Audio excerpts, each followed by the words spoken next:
Today we will take a look at Western women's wear, one dress for every year in the 1700s. Make sure to like and subscribe. Women's fashion from 1700 to 1710 was characterized by the grandeur of the late Baroque style, with opulent fabrics, rich embroidery, and intricate lacework. The mantua, a gown with a long, flowing train and an open-fronted skirt revealing a decorative petticoat, became a dominant style for formal occasions. Bodices were tightly fitted with low, square, or rounded necklines, often adorned with lace and ribbon trimmings. Wide, structured skirts created a dramatic silhouette, supported by side hoops or layers of petticoats.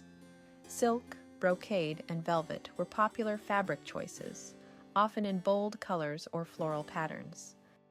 From 1710 to 1720, the era gradually shifted toward the lighter, more refined styles of the early Rococo period. The mantua remained a staple for formal wear, with its draped and pleated back, but skirts grew even wider, supported by side hoops, to create a more exaggerated silhouette.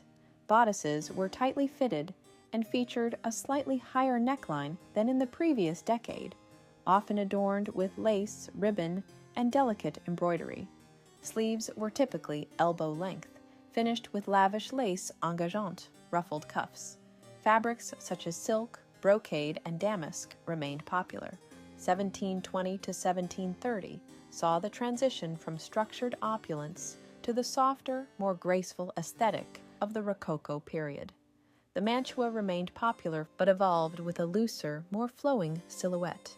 Skirts became even wider, supported by panniers, side hoops, that extended horizontally, emphasizing an exaggerated, elegant shape. Bodices remained tightly fitted with a pointed waist, often featuring delicate embroidery, bows, or lace detailing. Necklines varied, with many gowns featuring square or slightly rounded shapes, often complemented by decorative fichus, light scarves, for modesty. Women's fashion from 1730 to 1740 fully embraced the Rococo style. The robe à la francaise emerged as a dominant gown style, featuring a flowing, pleated back known as watteau pleats that draped beautifully from the shoulders. Skirts remained extremely wide due to the continued use of panniers. Necklines were generally low and wide, sometimes softened with a decorative fichu. Sleeves remained elbow length and were finished with cascading lace engageantes. Pastel colors, floral patterns, and light, airy fabrics like silk and taffeta grew in popularity, reflecting the playful and romantic aesthetic of the period. The 1740s continued to refine the Rococo aesthetic, favoring soft, flowing silhouettes and delicate ornamentation. The robe à la francaise remained the most fashionable gown, distinguished by its signature watteau pleats at the back and a structured, fitted front. Panniers continued to expand skirts horizontally, creating an exaggerated yet elegant shape. Bodices were tightly laced with a pointed waistline, often adorned with ribbon bows, lace, and embroidery. Light, pastel-colored fabrics with intricate floral patterns and delicate rococo motifs became increasingly popular, often made of silk, taffeta, or brocade. 1750 to 1760 remained firmly rooted in the Rococo style, emphasizing elegance, femininity, and intricate detailing. The robe à la francaise continued to dominate, while panniers reached their widest point, extending skirts dramatically to the sides but remaining relatively flat at the front and back. Bodices were structured and tightly fitted with a pointed waistline, adorned with delicate lace, ribbon bows, and intricate embroidery. Necklines were typically wide and low, often accessorized with a lace-trimmed fichu for modesty. Light, pastel-colored fabrics, often decorated with floral patterns, rococo swirls, and delicate trimmings. This decade's fashion reflected the height of Rococo opulence.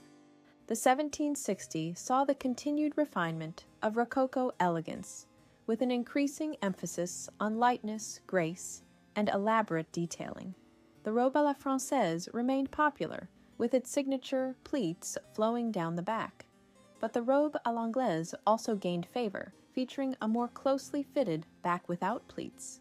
Panniers, while still present, became slightly less exaggerated, allowing for a more natural silhouette. By the late 1760s, fashion began shifting toward a slightly more structured and classical aesthetic, foreshadowing the transition from rococo to neoclassicism. Women's fashion in the 1770s, though elements of the previous style persisted, the robe à la francaise and robe à l'anglaise remained popular, but by the mid-1770s, the chemise à la reine, a simpler gown made of muslin, became fashionable, especially in court circles. Panniers were worn but reduced in size, creating a more natural, columnar silhouette. Bodices were tightly fitted, often with a high waistline and less emphasis on the pointed waist, while necklines became lower and more rounded. Sleeves became shorter, typically elbow length and adorned with lace or ruching. Women's fashion in the 1780s saw the continuation of the shift toward neoclassicism, with a focus on simplicity, elegance, and classical influences. The robe à l'anglaise remained popular, but gowns became even more streamlined, with a higher waistline just beneath the bust, inspired by ancient Greek and Roman dress. The wide panniers of previous decades were replaced by more natural, less voluminous skirts, creating a sleek, columnar silhouette. Fabrics such as muslin, silk, and taffeta were favored, often in softer hues like white, pale blue, and pink, as well as deeper shades like navy and rich green. The 1790s was heavily influenced by the neoclassical movement and the changing political climate, characterized by a return to simplicity and natural forms. The high-waisted empire silhouette became the defining style, with gowns fitted just beneath the bust and falling in straight lines to the floor, inspired by classical Greco-Roman dress.